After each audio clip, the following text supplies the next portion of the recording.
అండి గవర్నమెంట్ ఇచ్చిన గైడ్లైన్స్ ప్రకారం ప్రొడ్యూసర్స్ అటు తెలంగాణ అవ్వచ్చు ఇటు ఆంధ్రప్రదేశ్ అవ్వచ్చు ఖచ్చితంగా గవర్నమెంట్ ఇచ్చిన గైడ్లైన్స్నే ఫాలో అవ్వాలి. వాళ్ళు ఎలాంటి గైడ్లైన్స్ ఇస్తే ఆ గైడ్లైన్స్ పట్టుకొని ముందుకు వెళ్ళిపోవటమేనండి.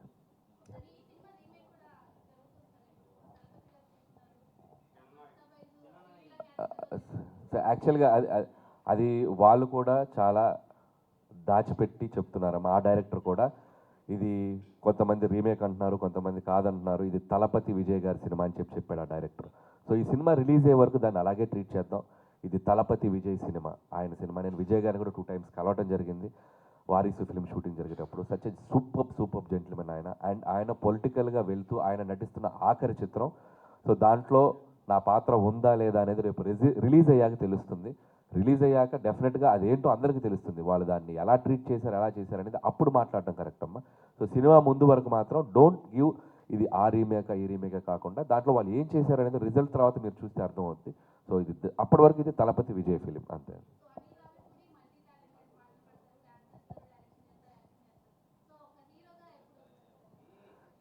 ఇప్పుడు వరకు ఎన్ని వేషాలు వేసినా అది మీకోసమే, ప్రేక్షకుల కోసమే. ఏదో వాళ్ళ అటెన్షను, వాళ్ళు నన్ను అభిమానిస్తే ఏదో నా సినిమాల మీద వాళ్ళ పట్ల ఒక ఇంట్రెస్ట్ పెరుగుతుంది సో అనేది ఎప్పుడు నా కోరికమ్మ. అండ్ ఇన్బిల్ట్ ఒక క్రేజీ ఫెలో నేను. సౌండ్ వస్తే ఆగలేను, మ్యూజిక్ వస్తే ఆగలేను. సో బేసిక్గా నా నేచర్ అదే, నవ్వుతూ ఉంటా, నవ్విస్తూ ఉంటా. And I carry my self, నేను ఎలా ఉన్నాను అలాగే ప్రజెంట్ చేస్తా. ఇక హీరో అంటారా, అది ఇప్పట్లో ఆలోచన లేదు. సో యాజ్ ఆఫ్ నో డైరెక్టర్గా మంచి పీక్లో ఉన్నాను, మంచి పాజిటివ్ ఫేజ్లో ఉన్నాను. లెట్స్ సీ, ఫ్యూచర్ డిసైడ్ చేస్తుంది ఏమవుతుంది. నన్ను ఇలాంటి కాంప్లికేట్ క్వశ్చన్లు అడుగుతున్నాను మీరు? ఇప్పుడు నేను అసలు హీరోగానే ఫిక్స్ అవ్వలేదు, అప్పుడే మీరు హీరోయిన్ డిసైడ్ చేస్తున్నారు.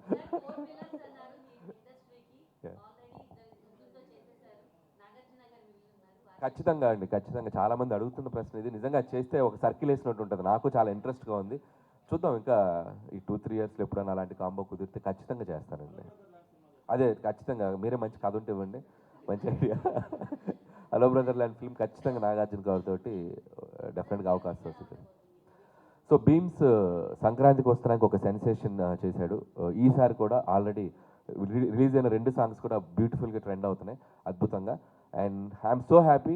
అండ్ ఈసారి బ్యాక్గ్రౌండ్ మ్యూజిక్ కూడా బీమ్స్ నుంచి చాలా బాగా రాబోతుంది. అండ్ రికార్డింగ్ కూడా బాగా చేస్తున్నాడు. పాటలు అన్నీ బాగుంటాయి. ఆల్రెడీ ఒక ఇంట్రడక్షన్ సాంగ్, సర్ప్రైజ్ సాంగ్ ఉంది హీరో గారిది, చిరంజీవి గారిది. అది మీరు చూస్తే షాక్ అయిపోతారు, సర్ప్రైజ్ అయిపోతారు.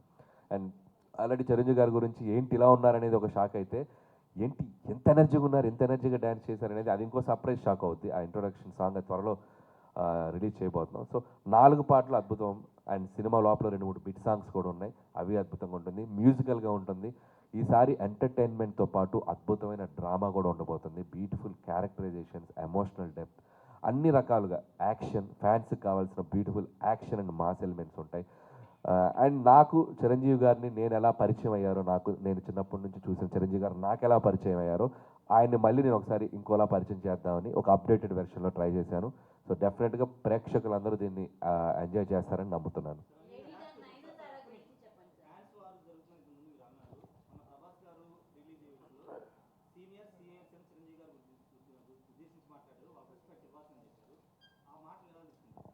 సో అది చాలా చాలా గ్రేట్ క్వశ్చన్. దాని గురించి రేపు ఒక పెద్ద ఈవెంట్లో మాట్లాడదాం అనుకుంటున్నాను. సో మీరు ఇప్పుడు అడిగారు కాబట్టి డెఫినెట్లీ దాని గురించి అక్కడ మాట్లాడతాను. I want to say something. నిజంగా ప్రభాస్ గారి ఒక వ్యక్తిత్వానికి నిదర్శనం ఆ స్టేట్మెంట్ ఇవ్వటం. ఆయన ఉన్న స్థాయికి, ఆయన ఉన్న స్టేటస్కి ఈరోజు ఒక పాన్ ఇండియా స్టార్గా ఉన్న ప్రభాస్ గారు సీనియర్స్ తర్వాతే మేము అని ఒక స్టేట్మెంట్ ఇవ్వటం అనేది నిజంగా ఆయన వ్యక్తిత్వానికి హ్యాట్స్ ఆఫ్. అందుకే ఆయన డార్లింగ్ ప్రభాస్ అంటాం మనం. సో ఆయన నేచర్, ఆయన హ్యుమానిటీ కాబట్టి ఈరోజు ఆయన ఆ స్థాయిలో ఉన్నారు. సో ఆ స్టేట్మెంట్ మాత్రం నిజంగా హ్యాట్స్ ఆఫ్ ప్రభాస్ గారికి. సో ఖచ్చితంగా మా తరపున రాజాసాబ్కి 8th ప్రీమియర్స్కి మేమందరం మా టీంతో వెళ్ళి ఆ సినిమాని మేము సెలబ్రేట్ చేసుకుంటాం. అది త్వరలో చెప్తామండి. అంటే అది ఇంకా ప్లానింగ్ జరుగుతుంది, ఎట్లా రిలీజ్ చేయాలి ఏంటనేది. అండ్ ప్రొడ్యూసర్స్ వాళ్ళు చెప్తారు అది ఎట్లా ఏంటని.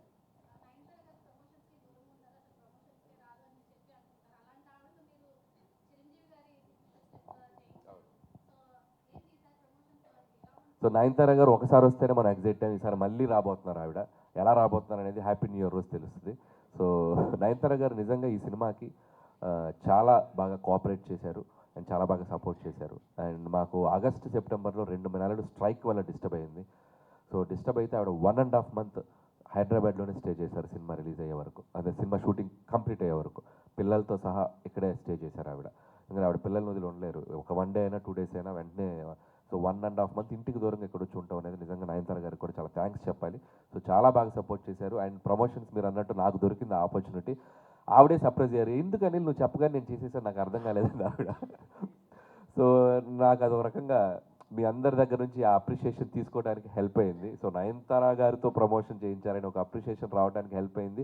సో మళ్ళీ నయనతార గారితో హ్యాపీ న్యూ ఇయర్ ప్రమోషన్ రాబోతుంది. సో అది కూడా మీరు ఎక్సైట్ అవుతారు, బాగుంటుంది. ఏంటి? యా యా అంతే కదా. థ్యాంక్ యూ అండి, థ్యాంక్ యూ సో మచ్.